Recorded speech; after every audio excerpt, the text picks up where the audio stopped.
Hi అండి. నమస్తే. బెండకాయ, ఎండు రొయ్యలు పులుసండి. ఉల్లిపాయ, టమాటా పేస్టు, పచ్చిమిరపకాయలు, కరివేపాకు, బెండకాయలు, ఎండు రొయ్యలు నానబెట్టుకుని చింతపండు తీసుకోవాలి. స్టవ్ మీద పెనం పెట్టి ఆయిల్ వేసి, పసుపు వేసి ఎండు రొయ్యలు వేపుకోవాలండి.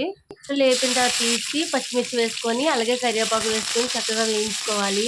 ఇప్పుడైతే టమాటా, ఉల్లిపాయ పేస్ట్ వేసుకొని బాగా వేయించుకోవాలి. 1 స్పూన్ అల్లం వెల్లుల్లి పేస్ట్ వేసుకొని బాగా వేయించుకోవాలి. అలాగే టేస్ట్‌కి సరిపడా సాల్ట్ వేసి ఒకసారి కలుపుకొని బెండకాయలు వేసుకొని వేపుకోవాలండి. బెండకాయలు వేగిన తర్వాత 2 స్పూన్లు కారం వేసుకోవాలి. కారం వేసిన వెంటనే వేపి పెట్టుకున్న రొయ్యలు వేసుకోవాలి.